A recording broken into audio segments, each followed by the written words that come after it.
गर्मियों की छुट्टियों में 5 दोस्तों ने तय किया कि वे किसी अनजान जगह पर एडवेंचर करेंगे। रोहन ने नेशनल लाइब्रेरी की एक बुक से एक जगह का पता निकाला, नाकडिहा गांव। कहते थे ये गांव 30 साल पहले वीरान हो गया था। यहाँ की गलियों में रात को अनजानी परछाइयां घूमती है और हवा में अजीब सी फुसफुसाहटें सुनाई देती है। सुनो, अगर डर लग रहा है तो अभी मना कर दो, वहाँ जाने के बाद रोना नहीं। यार मैं तो मना कर रहा हूँ, पर तुम लोग मानोगे थोड़ी। अरे डरता क्यों है अंकित, चिंता मत कर, भूत भी हमें देख कर डर जाएंगे। जीप से उतरते ही उन्हें अजीब सा सन्नाटा महसूस हुआ। दोपहर का वक्त था, लेकिन पेड़ों के घने झुरमुट के बीच सूरज की किरणें भी घबराकर छुपती लग रही थी। गांव की टूटी हुई पगडंडी पर कदम रखते ही जमीन पर पड़ी सूखी पत्तियां, सामने बिखरे पड़े मिट्टी के घर, जले हुए खंबे और उखड़े हुए कुएं दिखाई दे रहे थे। यहाँ कोई भी आवाज नहीं है, ना कोई जानवर ना कोई पक्षी। अरे कोई है यहाँ? मुझे अच्छा नहीं लग रहा रोहन, सच में कुछ अजीब है यहाँ पर। जगह अजीब है, इसलिए तो हम यहाँ पर आए हैं ना। आओ गांव के बीचों बीच चलते हैं, देखते हैं गांव के अंदर क्या है। वे गलियों से होते हुए गांव के चौक तक पहुंचे। वहां एक पुराना पीपल का पेड़ था, जिसकी शाखाओं में फटी पुरानी चप्पलें और गुड़ियों के टुकड़े उलझे हुए थे। पेड़ के नीचे एक टूटा झूला हिल रहा था, जबकि हवा बिल्कुल थमी हुई थी। ये क्या, गुड़ियों के टुकड़े? लेकिन कोई किसी पेड़ पर गुड़ियों के टुकड़े क्यों लटकाएगा? कहते हैं ये गांव के आखिरी बच्चों की निशानी है। कविता के ऐसा कहते ही अचानक वहां पर वो टूटा हुआ झूला एक झटके में इतनी जोर से घूमने लगा जैसे कोई अदृश्य बच्चा उसमें झूल रहा हो। भागो यार, ये झूला तो यहाँ अपने आप ही घूम रहा है, जैसे तो इसके अंदर कोई बैठा हो। लेकिन तभी सामने से एक बूढ़ी दादी आती हुई दिखाई दी, जिनका चेहरा झुर्रीदार और आंखें बिल्कुल सफेद थी। क्यों आए हो मौत के दरवाजे पर? हम जानना चाहते हैं इस गांव के बारे में। हर रात आत्माएं जागती हैं। यहाँ से भूले भटके लोग कभी वापस नहीं लौटते, और अगर लौट भी जाते हैं तो ये गांव वापस उन्हें यहाँ खींच कर ले आता है। हमें इन सब बातों से डर नहीं लगता, हम जानना चाहते हैं कि यहाँ क्या हुआ था। अगर जानना चाहते हो तो पुराने कुएं तक जाओ, लेकिन सावधान रहो, तुम्हारी परछाइयां भी तुम्हारा साथ छोड़ देगी। इतना कहकर दादी झाड़ियों की तरफ जाते हुए फिर अजीब ढंग से गायब हो गई। चारों ओर धुंध घेरने लगी, पेड़ झूमने लगे जैसे फुसफुसा कर कुछ कह रहे हो।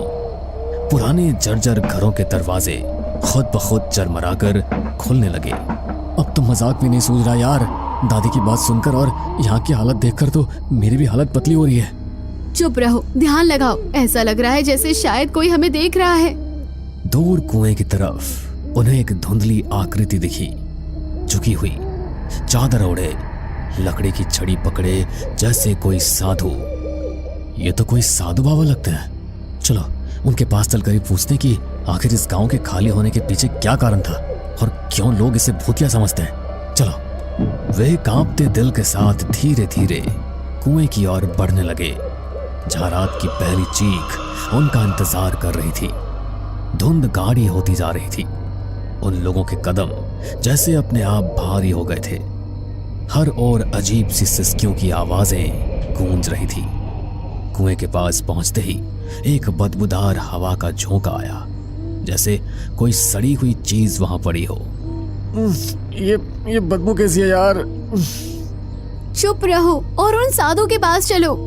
कुएं के पास वो साधु अब भी खड़ा था, लेकिन उसका चेहरा धुंध में साफ नजर नहीं आ रहा था। धीरे धीरे जब वे पास पहुंचे तो साधु ने बिना पलटे गहरी आवाज में कहा, किसे अपनी आत्मा गंवानी है? सभी सिहर उठे। कविता ने डरते हुए कुएं के भीतर झांका यहाँ कोई है। तभी अचानक कुएं से एक सफेद हाथ बाहर निकला, हड्डियों जैसा पतला, गंदे नाखूनों वाला। रवि जोर से चिल्लाया, लेकिन उनके कदम जैसे जम गए थे। साधु ने अपनी छड़ी जमीन पर मारी और पूरा गांव कांपने लगा। घरों की टूटी खिड़कियां जोर से पटपटाने लगी। सूखे पेड़ों से झुलसी हुई परछाइयां निकलकर चारों ओर मंडराने लगी। ये परछाइयां हमें घेर रही है। ये परछाइयां नहीं, ये तो आत्माएं हैं। बच्चे अब कोई रास्ता नहीं, नागदिहा का श्राप तुम्हें भी निगल लेगा। एकदम से गांव के पुराने घड़ियाल की आवाज गूंजी, डोंग डोंग डोंग। हर डोंग के साथ एक नई परछाई प्रकट होती, बच्चों की कराहती आवाजें गूंजती और सूखे कुएं से चिल्लाहटें आती। हमें कुछ करना होगा, भागो, वरना यहाँ से जिंदा लौटकर वापस घर नहीं जाएंगे। दादी ने कहा था आत्माएं परछाइयों से बंधी है, अगर हम अपनी परछाई बचा ले तो शायद हम बच सकते हैं। वे एक साथ दौड़ने लगे, लेकिन जैसे जैसे भागते उनके अपने साए उनसे अलग होकर पीछे छूटने लगे। रवि ने पीछे मुड़कर देखा, उसका साया अब अकेला चल रहा था। अरे मेरा साया, वो अलग हो गया, मेरी परछाई मेरे साथ नहीं है। तभी अचानक किसी ने रवि का हाथ पकड़ लिया, लेकिन वो कोई इंसान नहीं था। सफेद आंखों वाला बच्चा सड़े हुए चेहरे के साथ उसे खींचने लगा। देखो, रवि को छोड़ दो। नीलम जल्दी कुछ करो, तुम्हारे पास माचिस है ना? माचिस निकालो, आत्माएं आग से डरती है। नीलम ने अपने बैग से माचिस निकाली, आग की लपटें उठी और परछाइयां थोड़ी पीछे हटने लगी। भूत आग से डरते हैं, जलाओ सब कुछ। सभी ने पास की सूखी झाड़ियों में आग लगा दी। धुआं चारों तरफ फैलने लगा, परछाइयां चीखते हुए पीछे हटने लगी। रवि भी छूट गया, लेकिन वो बेहोश हो चुका था। तुम आग से बच सकते हो, पर श्राप से नहीं। मैं तुम्हें इन बच्चों को नुकसान नहीं पहुंचाने दूंगी। दादी ने त्रिशूल से साधु की ओर इशारा किया। साधु जोर से चिल्लाया और देखते ही देखते धुएं में खुलकर गायब हो गया। धीरे धीरे गांव की हवा बदलने लगी, बदबू हटने लगी। अब जाओ, लौट जाओ और कभी मुड़कर मत देखना। रवि के दोस्तों ने उसे उठाया और भागते हुए जीप तक पहुंचे। पीछे मुड़कर देखा तो गांव फिर से धुंध में लिपट गया था। उनकी जीप नागदिहा गांव से निकल चुकी थी। रात गहरा गई थी, चांद बादलों के पीछे छुपा हुआ था। रास्ते भर हवा सिसकती रही और जंगल के किनारे कुछ झाड़ियों में हरकत होती रही। मैं पक्का बोल रहा हूँ, कोई हमारा पीछा कर रहा है। मत घबरा अंकित, अब हम उस गांव से बहुत दूर हैं। लेकिन तभी जीप के बोनेट पर किसी ने जोर से थपथपाया। सबके दिल थक कर गए। ये क्या था? रोहन ने शीशे से बाहर झांका, लेकिन तभी अचानक जीप अंधेरे में कहीं गायब हो गई। लेकिन सब कुछ वहीं खत्म नहीं हुआ। कुछ महीनों बाद उन लोगों की जीप एक सुनसान मैदान में पलटी मिली। सबकी हालत गंभीर थी और अंदर कुछ उकेरे हुए निशान थे, नाखूनों से बने, जिनसे लिखा गया था, हम नागदिहा के हैं। सबको जैसे तैसे उनके घर पहुंचाया गया। उसी के ठीक 3 दिन बाद अंकित के घर से अजीब अजीब चीखों की आवाजें आने लगी।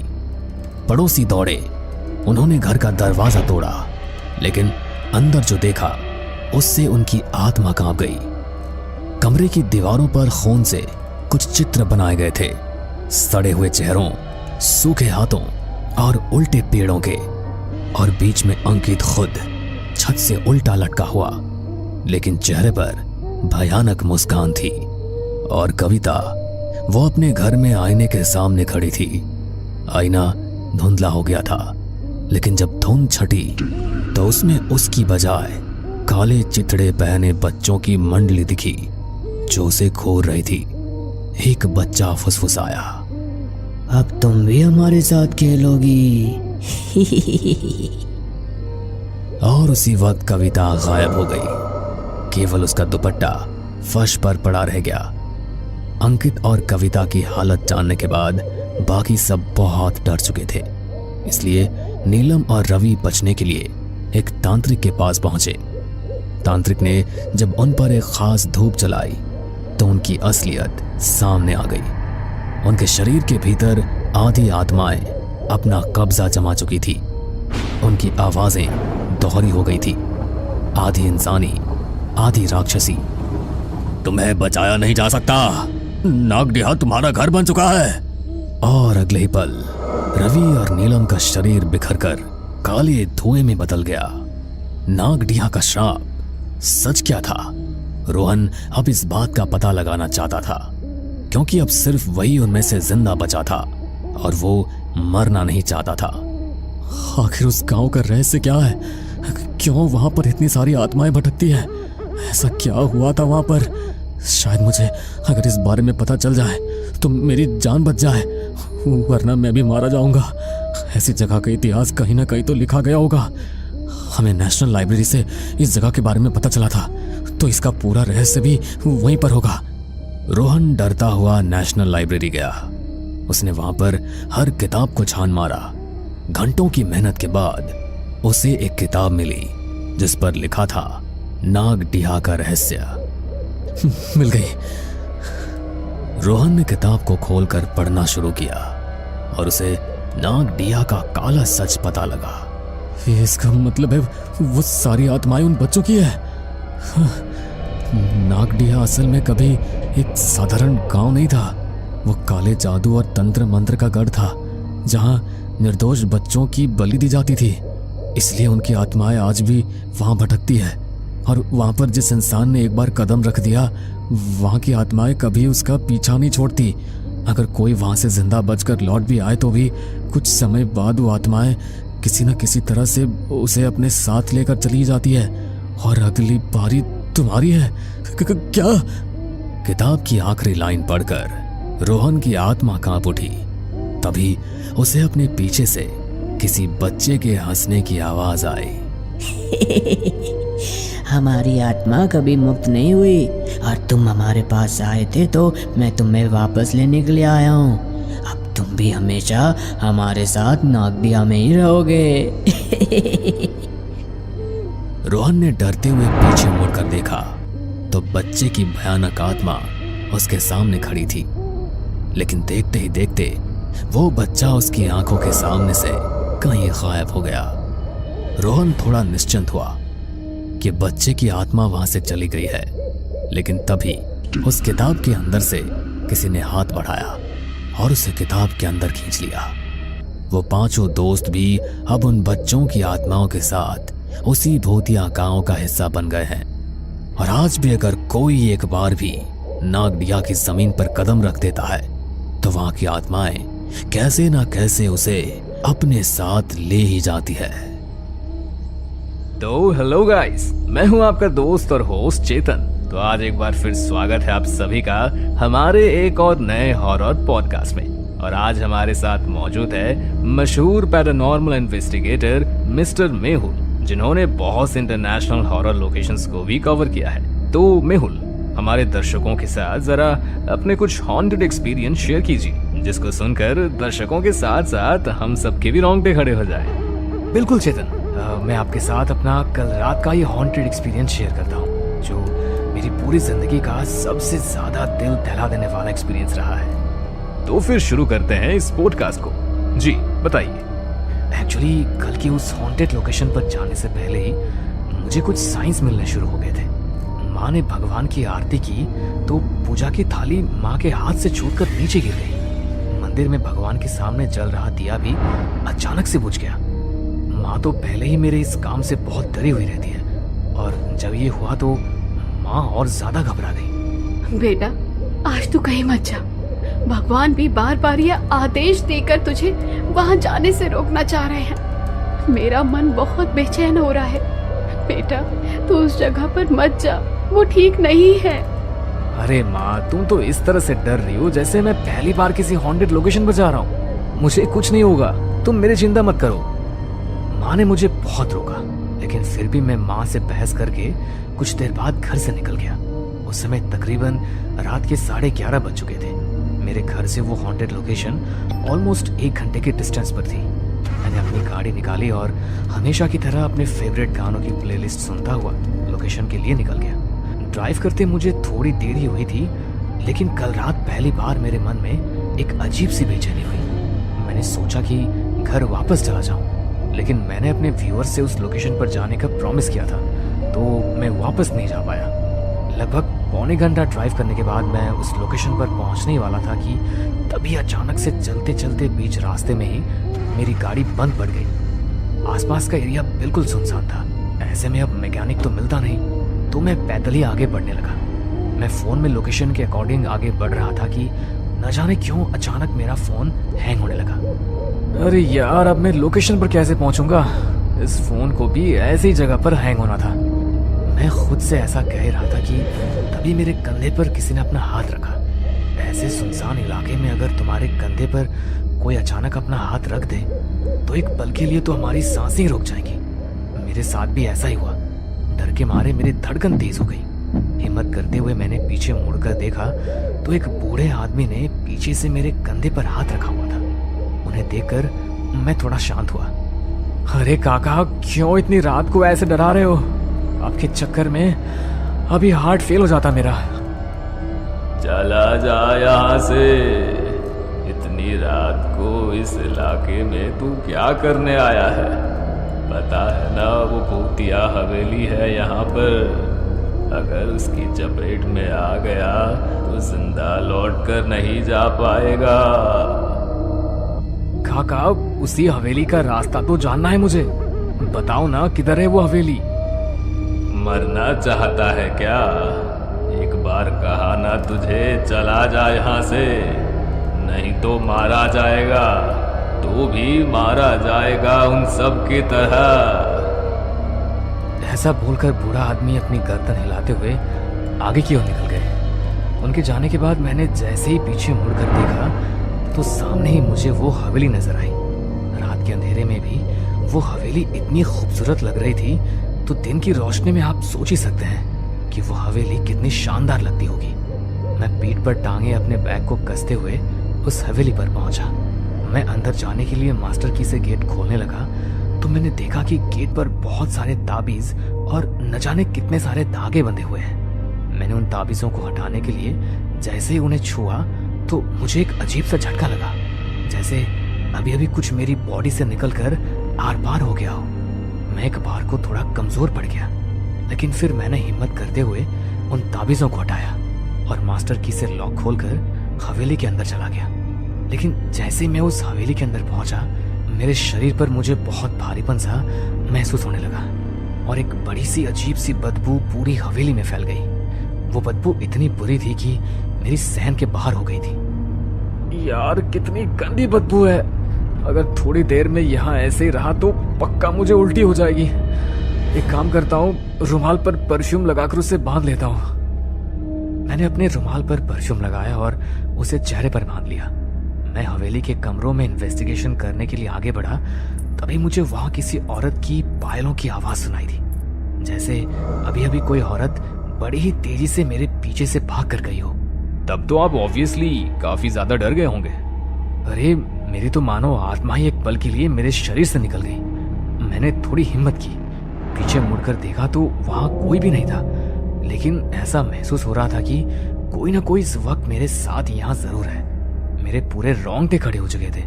मैं आज तक न जाने कितनी हॉन्टेड लोकेशंस पर पैरानॉर्मल इन्वेस्टिगेशन के लिए गया हूँ, लेकिन कल रात मेरे साथ जो हुआ वो मैंने पहले कभी फील नहीं किया। मैं सब कुछ इग्नोर करके सीढ़ियों पर चढ़ते हुए फर्स्ट फ्लोर की तरफ जाने लगा। वहाँ सीढ़ियों पर उस हवेली के पूर्वजों की फोटो लगी हुई थी।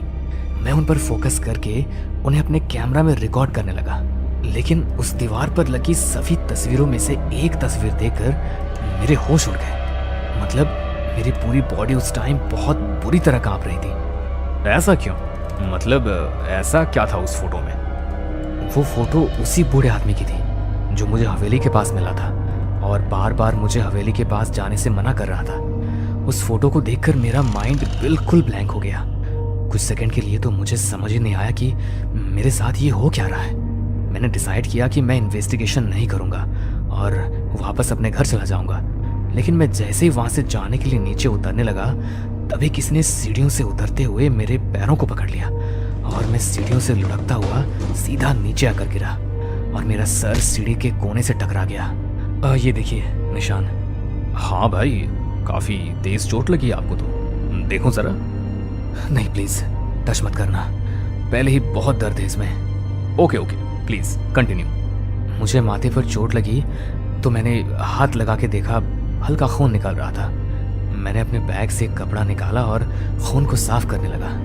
तभी अचानक मुझे ऐसा लगा कि कोई औरत मेरे कान के पास आकर बड़े ही भयानक तरीके से हंसती हुई मेरे सामने से कहीं गायब हो गई।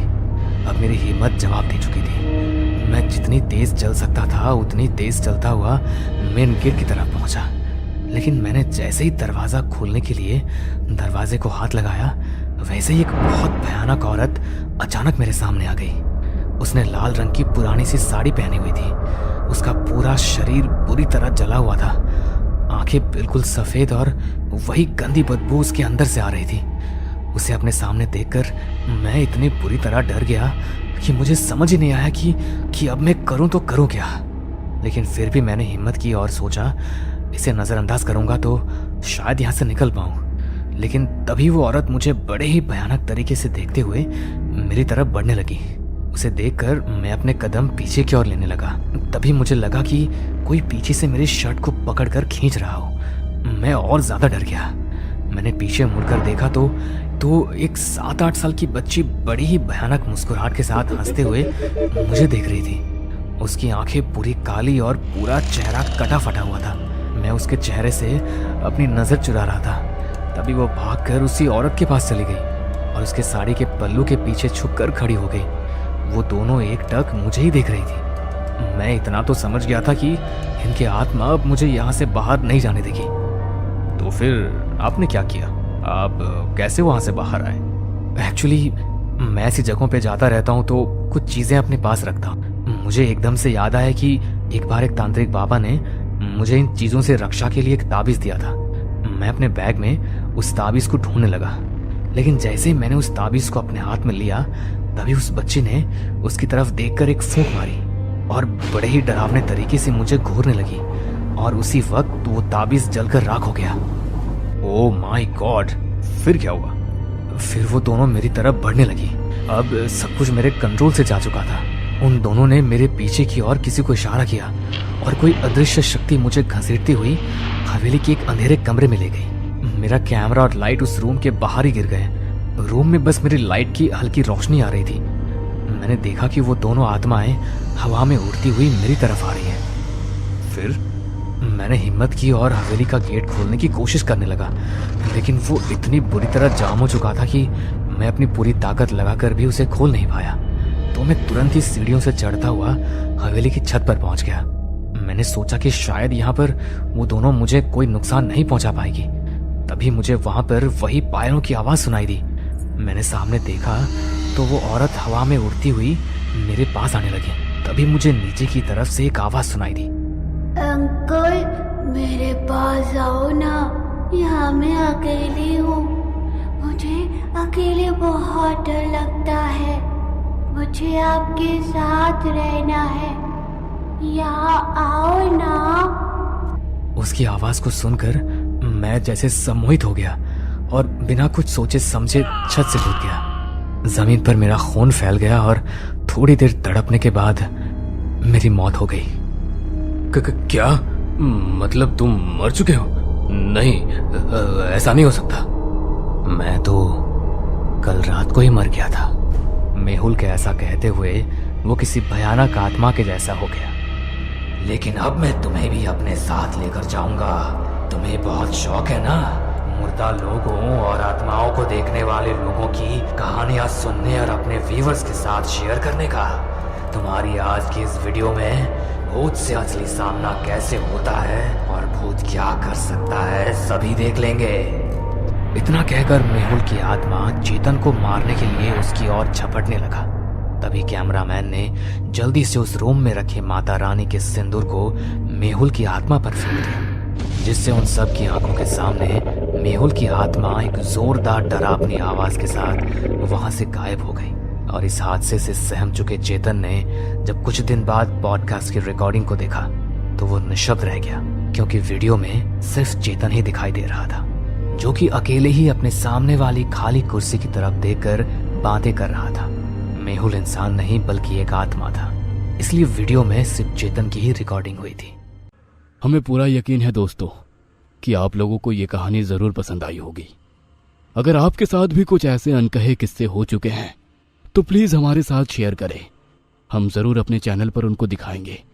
हमारी ईमेल आईडी नीचे डिस्क्रिप्शन बॉक्स में दी गई है, तो प्लीज हमारे वीडियो और चैनल को शेयर एंड सब्सक्राइब करें और बने रहे हमारे साथ ऐसे ही अनकहे किस्से और कहानियां सुनने के लिए।